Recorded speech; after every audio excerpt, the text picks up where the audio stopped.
Hello again. This is Satan's Trilogy, Book 2, Chapter 2, and this will be reading 59. I am the author and the narrator. Please sit back, relax, and enjoy as the story unfolds.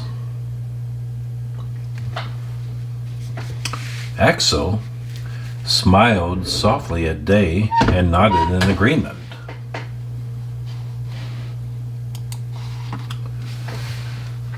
Yes, life can be wonderful and surprising, but of course, for some of us, there are challenges that we help create, and they become obstacles to a simple life. Most of my relatives went to an early grave. They were collateral damage in a feud between several forces. Axel was looking down at the carpet as if gazing back in time. You see, some people think my family sometimes broke the law. I'm not certain if this is true, because at an early age, I left my father's home, the one we are in right now, and lived an independent life. I wanted only to have a family and to grow old with my wife. Axel stopped talking and again looked down at the carpet. His mind was racing through the years he had with his wife. I guess we had more time than most, but less than some. We all want more of the good things in life, said Axel. At that moment, Otto walked into the room. I am sorry that I wasn't here to help greet you girls. Esther, it is so good to see you again. And this is, of course, your sister. Otto walked over to Day and smiled. It's Day, isn't it? Otto asked, but didn't wait for a response. Esther is very special to my brother and me. As special as Esther is, I have a feeling that you too are very special. It is an honor to have you in our home. Day was blushing slightly. Otto didn't seem quite the hard person that Esther had prepared her for. Thank you so much for having me here. My sister is the most insightful person that I know, and when she makes a friend, they are people that you can count on. It is wonderful to visit both of you again, said Day. Otto smiled as he leaned forward and gave Day a hug. I have prepared a very special surprise for the two of you. I know that it is late and that you have probably eaten earlier, but I have the most wonderful sandwich that the two of you will love. Let's go to the kitchen. I want to prepare a small German sandwich for the both of you. Everyone followed Otto down a long hallway and past a dining room with large, heavy, masculine furniture made from walnut. Everything in the room looked very ornate and old-style German. Around the corner, Otto pulled a pocket door to the right, and the light flooded out into the hallway. Everyone walked into a brightly lit and very modern kitchen, with granite counters, high-end Wolf and Sub-Zero appliances. This kitchen was a chef's dream come true. The stove immediately caught Esther's eye, with 6 gas burners on a large vented hood made of stainless steel. Wow, this is just beautiful, said Esther as she stood nearly speechless. Otto smiled at Esther. Thank you, Esther. I have always enjoyed cooking, and this is where I spend a lot of my time. The air was filled with smells of German meats and sauerkraut. Otto said, please, sit here at the counter. Otto grabbed 2 plates and immediately pulled 2 German dinner rolls from a basket. He sliced the dinner rolls like a hot dog bun. Then he grabbed a pan with German bratwursts in it and cut one into two halves. Spreading the dinner roll open, he placed half a bratwurst onto each roll. Without saying a word, Otto quickly grabbed the sauerkraut and topped each bun with a small serving. "Now," said Otto, grinning from ear to ear, "if that isn't one of the best sandwiches you have ever had, I will be very surprised." Esther and Dave both picked up a sandwich and took a bite. Otto could tell that they were pleased. Proudly, Otto asked, "So what do you think?" Dave swallowed and quickly said, "You are right. This is certainly the best sandwich that I have ever had. Everything just melts in your mouth. It is a wonderful experience." Dave took another bite. Esther waited for Dave to finish her praise and then added, "Otto, I was in Germany for 6 months at the age of 12. I had many wonderful foods, but as I remember, nothing was this wonderful. I enjoyed foods from many cultures, but I have a special fondness for German foods." Otto seemed to glow with pride, then commented to the girls, "It's a shame that you girls are under the age of drinking beer, because a beer goes really well with this." Otto had just pulled 2 bottles of water from the refrigerator and placed them in front of the girls. Esther smiled. "When I lived in Germany, I enjoyed the smells of many German beers and was offered just as many to enjoy, but I have always felt obligated to keep my senses and reflexes at their sharpest, so I have seldom taken part in enjoying any alcohol." Esther smiled. "My teachers always insisted the risk of lowering one's defenses are too great to accept." They finished her sandwich and commented, "Otto, you are a culinary genius." She then opened the bottle of water and took a drink. At that moment, several of Otto's bodyguards entered the room. They addressed Otto, speaking in German. "Mr. Wheeler, we found someone watching the house. He's in the den." Esther quickly spoke. "Otto, this may be an old man that was hired to follow me." Esther turned to the guard. "Is he wearing a worn gray suit, gold wire glasses, and has thick gray hair?" The guard was listening to Esther, then turned to Otto. Otto nodded, and the guard responded, "Yes, that describes this man." Esther continued, "Well then, this man is no threat. He needs money and took a job to follow me around. He doesn't create a threat for you or me." Esther then added, "The last time I saw him, he looked rather hungry. Would you mind having him brought to the kitchen and offering him one of your sandwiches?" Esther smiled. "He may one day be a friend of mine." Otto looked puzzled. "Esther, I am more than happy to do as you wish." Otto nodded to the guards, and they were off to fetch the detective. Axel had poured a strong German beer into a glass mug and had been listening to the previous conversation. He felt slight boastful about his brother's cooking skills. Having heard about the detective following Esther, he became concerned. "Esther," asked Axel, "who is having you followed?" Esther turned to Axel. "The rich sometimes are paranoid. They see risk behind every corner. A wealthy investor in the W.O.W. was upset because I did some research on him, and so he is collecting information on me. His name is Keith Wilson. He is no risk. He is simply a paranoid businessman, or perhaps just an inquisitive one. I haven't decided yet." Esther smiled. "But I am certain he is no risk to us." The guards entered the kitchen with the detective behind them. When the detective spotted Esther, he quickly said to her, "Esther, Have you explained to everyone that I am not here to hurt anyone?" Esther had jumped out of her bar stool and greeted the detective. "Hi, Bob." "Of course I have. I suggested that you join us.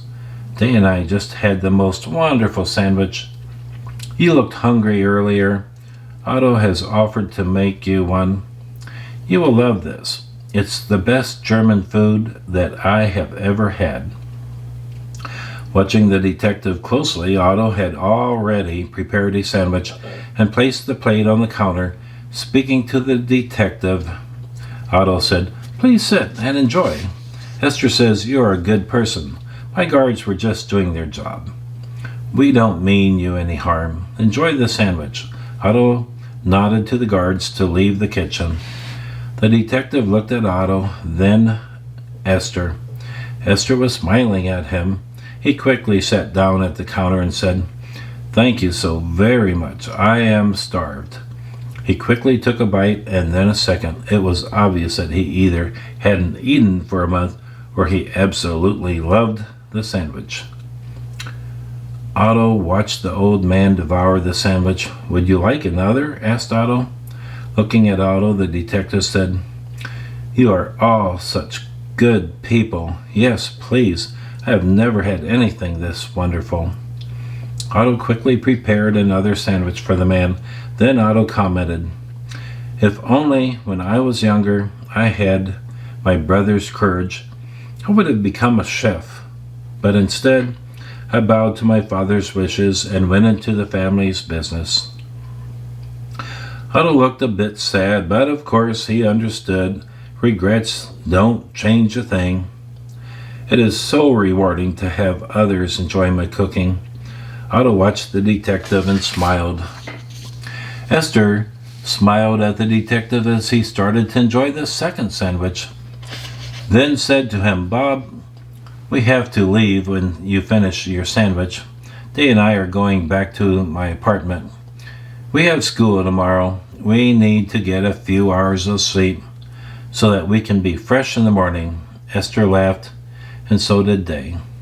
Then Esther added, "We will leave my apartment at 7 a.m., so if you need some sleep, you can go home and be back by the time we leave." The detective quickly finished the sandwich. "Thank you so much for the wonderful meal. I have never had anything that wonderful." The detective then turned to Esther. "He called me Bob. How did you know my name?" Esther smiled at the detective. She admired the way he appreciated good food and was gracious enough to thank the host for it. "You keep a rather messy car, with a lot of papers on the front seat. I spotted your business card in the cup holder, and in large letters it read, 'Robert Carson, Private Detective.'" Esther went to Otto and said, "Otto, this was such a wonderful experience. Thank you so much, and I appreciate your feeding my new friend, Robert Carson, and again welcoming my sister, Day." Esther then turned to Axel and thanked him for a wonderful evening. Axel quickly spoke to Esther. "Because of you, I am alive and enjoying each day with my brother." Axel kissed her on the cheek and said, "Please come again soon." Day followed Esther as she too said good evening to the brothers and was given a warm expression of love and invitation back from them. Esther said to Otto, as she was helping Robert Carson out of his seat, "Perhaps you have some German friends that would appreciate a great meal from the old country. I would love to help cook. We could have a complete dinner sometime soon." Esther smiled at Otto. Otto broke out in a great grin. "Esther, you are so wonderful. I'll start immediately planning a German banquet for some of our friends from the old country. Perhaps it is time to relax and reminisce about the old days and to enjoy retirement with some good friends." Esther smiled. "I will call you in a few days to see what you have come up with." Helping Robert Carson towards the front door, Esther said, in German, "Good night, my friends." Esther insisted on Bob Carson getting into her car and riding to his car across the street. Stopping in front of Bob's car, Esther tried to explain to him that he should be invisible. Bob, the W.O.W brothers, are very close friends of mine. They might be interested in questioning you about your interest in me. You probably would not enjoy that, so please, in the future, make yourself invisible. I have many friends that might try to protect me in ways that I may not agree with. Esther smiled at Bob. He was happy, having had a great meal, and felt good about the W.O.W brothers. Bob, said Esther, go home and get a little sleep. Day and I will leave my apartment tomorrow at 7 a.m. sharp. Bob opened the car door and climbed out of the Mustang.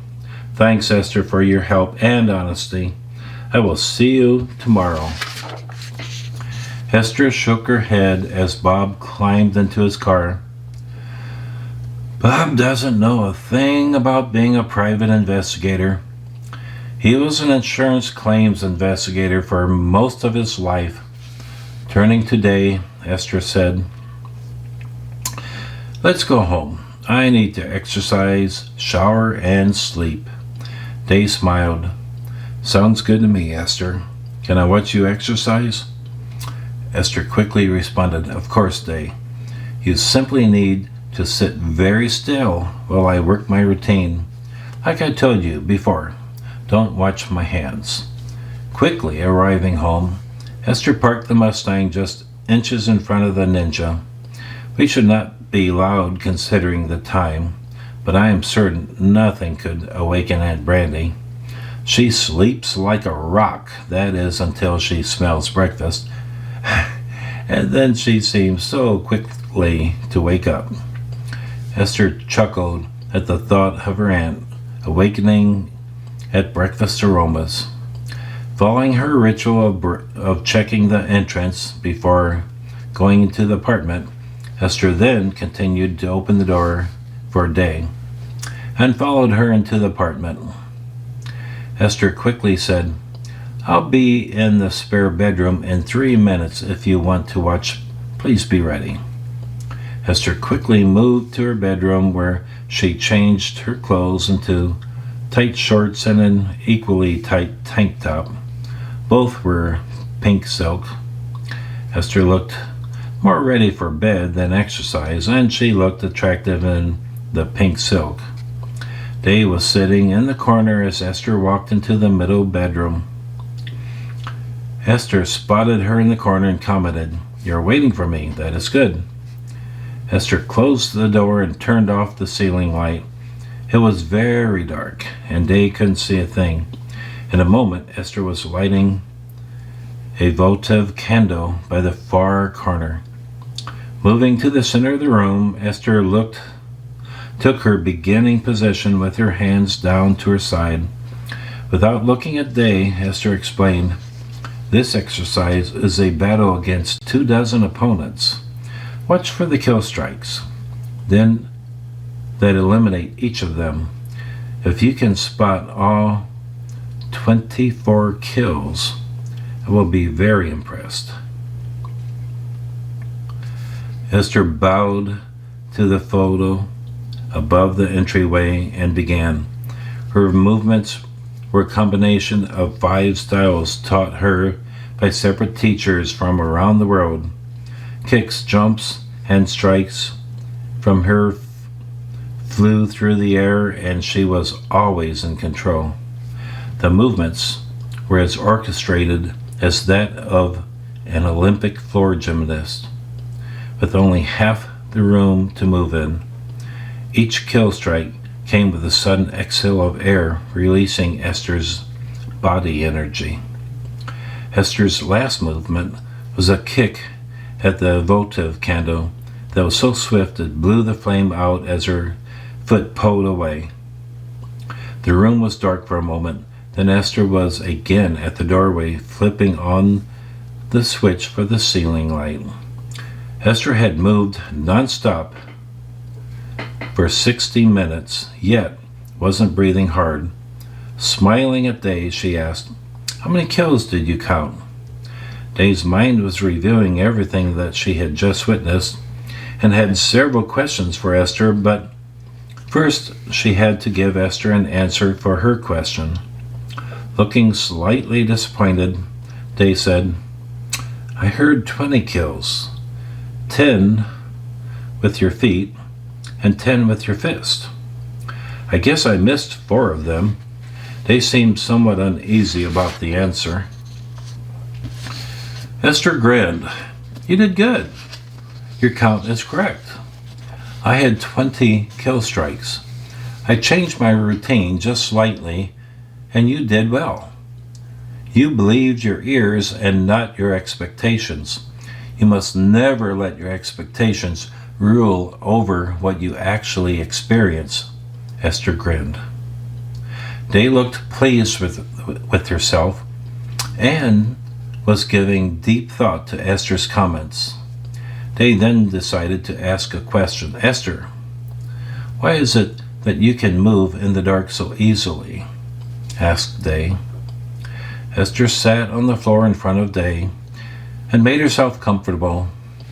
Looking at Day, she started to tell a story.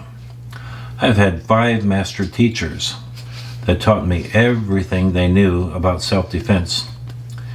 And they also shared their secrets of survival.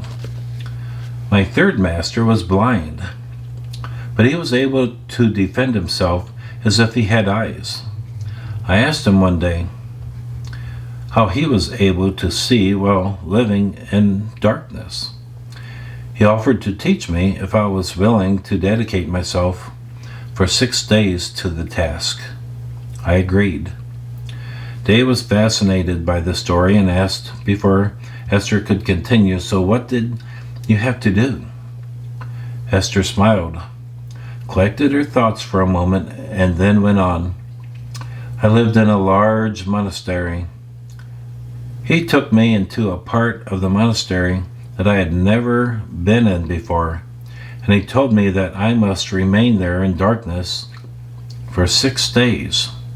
He would bring me my meals and tasks that I had to accomplish before the next meal."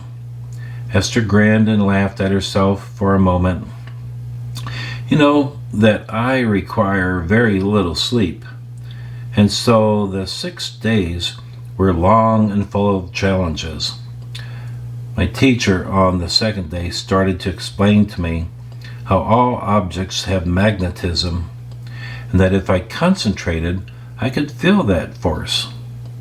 Of course, there were other methods used to see your surroundings when in darkness. On the 6th day, my instructor told me he had sent in 6 men to beat me. My advantage would be that I had lived in the darkness and they hadn't." Day's mouth was partly open in disbelief. "Did any of them hurt you?" Esther smiled. "No one has ever touched me in combat or life without my permission. The 6 men were not fighters, but brawlers, found on the street and promised a reward if they could capture me. This was obvious to me from the onset. They smelled of cheap liquor, and each had a stench of uncleanliness. It was easy to know where they were in the darkness. Their smell arrived before they did, and they were loud. I had never before lived in darkness. Their rooms were deathly quiet. The 6 men breathed heavily and spoke among themselves. I quickly laid them out and walked out of the darkness. My teacher greeted me. Standing outside of the room's entrance in the light of late afternoon, he said to me from his still dark surroundings, "Esther, you have done well. You are the first of my students to pass this test." Esther smiled at Day. My teacher was not surprised at my success. His blindness allowed him to see my special skills the way few others could. Esther jumped up. "Let's shower and head for bed."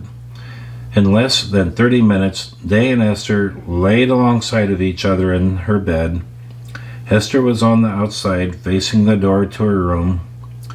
Day's arm was wrapped around Esther's waist. In 4 hours, they both woke up fresh and ready to start another day. Well, that was the end of Chapter 2 and Book 2. Hope you enjoyed it. Until next time, please be safe. Take care. Thanks for viewing.